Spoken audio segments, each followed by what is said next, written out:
ساعة تدخل سريع. ايش عندك انت وياه؟ جالس ابيع سيارتي بالتطبيق. رجل البيت احترق، طمني. فال الله ولا فالك، طالب سطحة بالتطبيق أنا. وش فيكم أنتم؟ ناظروا. وبكل ما شفت تطبيق التعاونية قلت فيه مصيبة. التطبيق فيه أكثر من ميزة. تطبيق التعاونية ميزته بكل وقت. So brass tacks, just tell these guys right from the beginning, what went wrong for you last fight and what's different going into this part two? Nothing went wrong. Didn't get a points decision.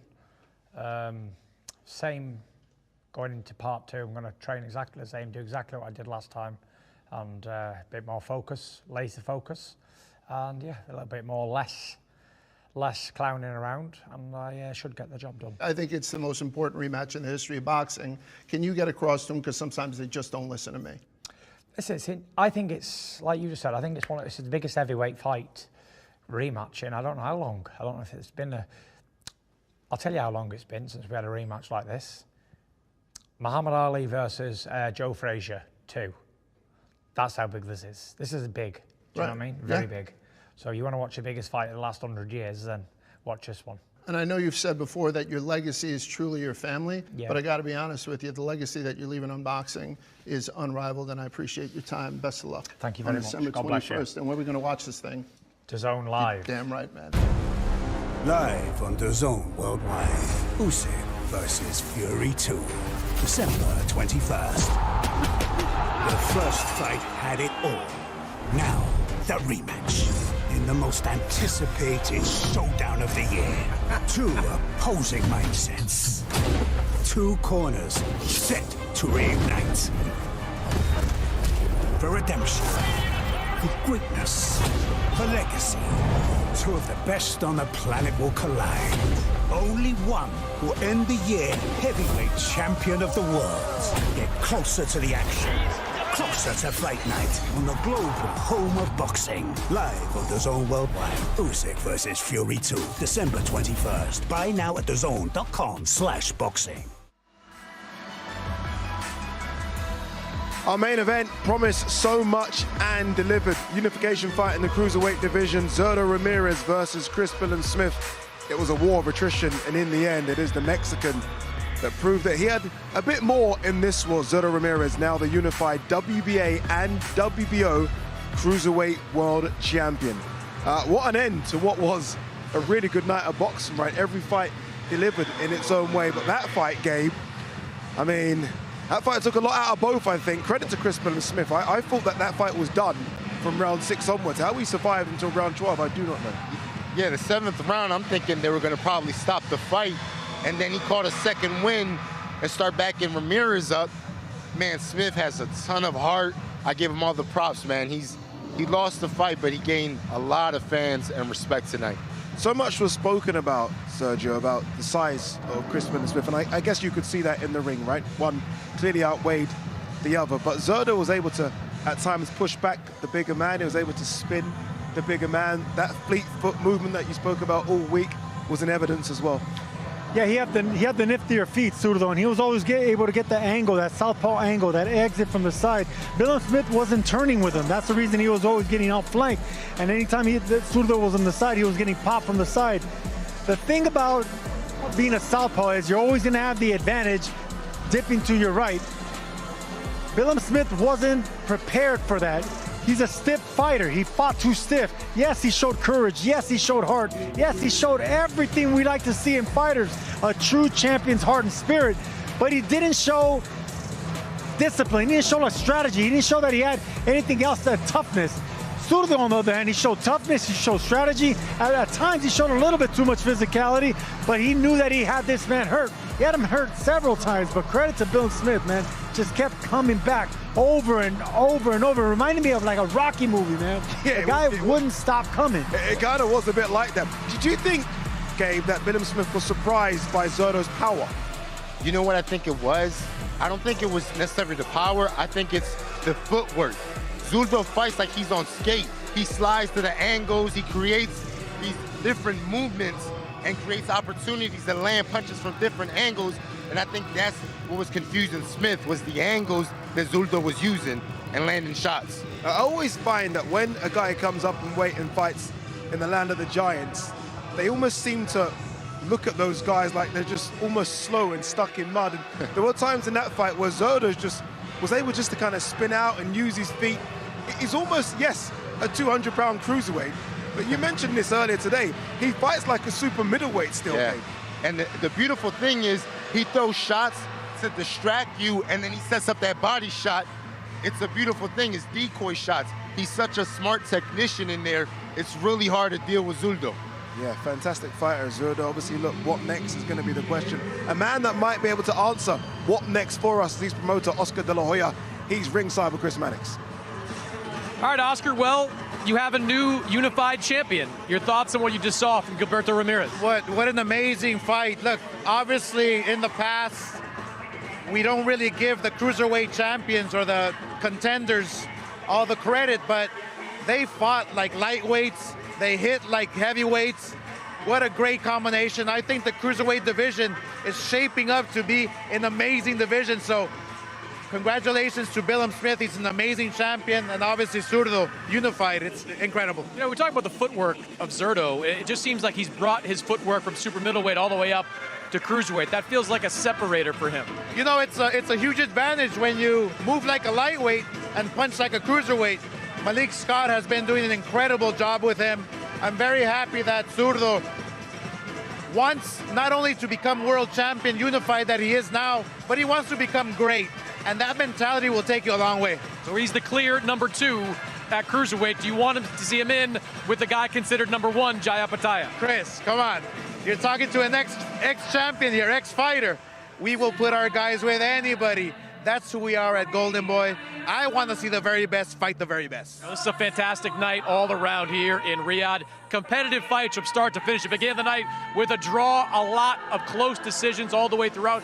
You get a new unified champion at 105 as well. Which fight stood out to you the most? Oscar Collazo is incredible. Amazing, amazing fighter. I mean, I just feel that Oscar Collazo, when he steps inside the ring, he knows how to dissect you. He knows how to, he can time your punches, he can coordinate his footwork, and then he just chops your head off. Amazing fighter. The little big man is just here and gonna stay for a long time. I'm hoping that we can get another unification with the other champion, WBC or IBF. I think Oscar Collazo is a hell of a fighter. And I'm determined to make you reach into your pocket for him there a little bit as well. Last thing, William Zepeda, he gets a decision over Tevin Farmer. It wasn't the most dominant performance we've seen out of Zepeda. People are talking about him and Shakur. Does that tell you anything about his readiness for that fight? Well, that's exactly why we put him in with Tevin Farmer. Tevin Farmer is a hell of a champion. He's a hell of a fighter. He almost has the same style as a Shakur Stevenson, almost similar. He gives you angles. He's a hard worker. He's in great shape. He's coming back. He's coming back moving forward, meaning he has something to prove. So, and he fights like it. So William Zepeda had a very hard time with him, but that's what we expected. All right, Oscar, congratulations. Great night here in Riyadh. Appreciate you. Thank you. Adik? I want to quickly pick up of what Oscar said there about Zepeda. Obviously, look, the fight that we want to see is Zepeda versus Shakur Stevenson. I asked Gabe this. I'm going to ask you because you weren't with me, Sergio. Did you see enough from Zepeda to warrant or want the Shakur Stevenson fight? It won't be good. It won't be good. I think Stevenson is a little bit too much, man. I said it on telecast. He's just too quick with his feet. He's like a cheetah in and out. Zepeda's a lot more flat-footed. Yes, he was able to be a lot more successful with Tevin Farmer, but he still had his hands full with Tevin Farmer. Tevin Farmer's 34 years old. He's not nearly as tall, as fast as a Stevenson. I think right now they should hold their horses out of the performance that we just saw from Zepeda. Yeah, it's going to be interesting to see how that one plays out. I've not checked X yet or Twitter to see what Shakur Stevenson had to say, but no doubt Shakur being Shakur, he's had to say something. All right, let's talk what next for Zurdo Ramirez. Obviously now a unified cruiserweight champion. Look, I've thought of several options for him. Jaya Pataya, obviously, the current IBF champion. That's what we want to see, right? We want to see the best versus the best. That's number 1 versus number 2. An interesting one as well is Artur Beterbiev, the current undisputed light heavyweight king. It doesn't look like they're going to go straight to the Bivol rematch. Artur Beterbiev has said, I will jump to cruiserweight. Why not? And then there's the unified heavyweight champion, Alexander Usyk. The only reason I put it there is because Oscar De La Hoya all week has spoken about Usyk coming down, and if he's going to come down, then who knows, he could fight Zurdo Ramirez. Of those options, Gabe, I'll start with you. Which one makes the most sense? Which one would you like to see the most? Honestly, either fight is a great fight. Yeah. In my opinion, I believe that Zurdo is the top guy at light heavyweight. You still think that? Yes, I do. Because I think his boxing IQ, his footwork, his ability, I think he'll only be better the tougher he's matched. I think you'll see him perform at a better level. If that's the case, then I guess Jai Patai is the name that we want to see, right? We saw Jai here last time out, absolutely destroyed Jack Massey, right? Has beaten Marius Bradis. We need to see number 1 versus number 2 then. I would hope so. Yeah. I mean, I would say Jai Patai is like the major favorite there because he has faster feet than Zurdo. I mean, Zurdo's impressive with his footwork. With these guys, Jai Patai is on another level. That's the reason I think he's number 1. And if he goes to light heavyweight, like what Gabe says, I think that's the better thing for him against Beterbiev. Beterbiev's almost 40. Wow. Yes, he has cement for his hands, but I like that fight. I would think out of those 3 options, Beterbiev, Zurdo for me. You know what I like? He's got options. He's got options, and that's options in 3 different weight classes we spoke about. 3 dangerous options. 3 dangerous options as well. But Zurdo at this stage of his career, it should be big fights and big fights throughout. All right, I was going to quickly run through the card very quickly. I want to give shouts out and a prop to you.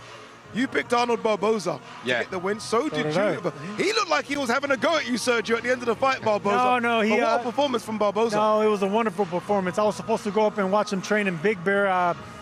He told me what he was going to do, and basically he was just so elated, saying, I told you, I told everybody. I picked him to win. I said Tevin Farmer was going to go the distance. Maddox didn't believe that one, and of course the main event. I thought this was going to end in a knockout, but I didn't think Chris Billam-Smith was that damn tough. And finally, Gabe, a word on your countryman, Oscar Collazo, a unified champion, the 2 unified champions on this card. What a performance. Man, he put on a fantastic performance. He's kind of like a Lomachenko. You know, the way he uses the angles, the way he's patient. He's patient. He doesn't rush in. He takes his time, and he breaks you down, and he gets you out of there.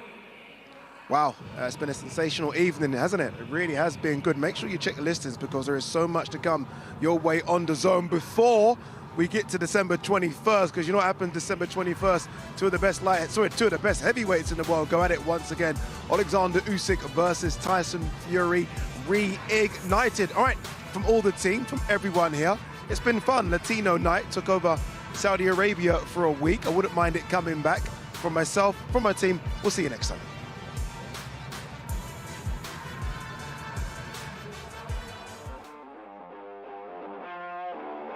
Welcome to Mexico! Zurdo versus Chris Billam-Smith. Coming in.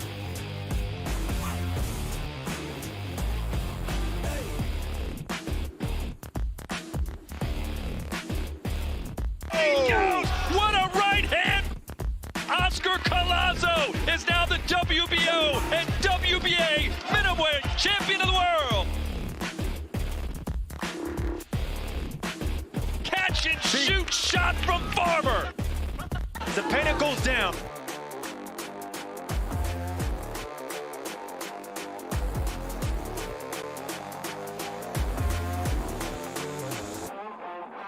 Huge right hook. Best punch of the fight for Barboza Jr.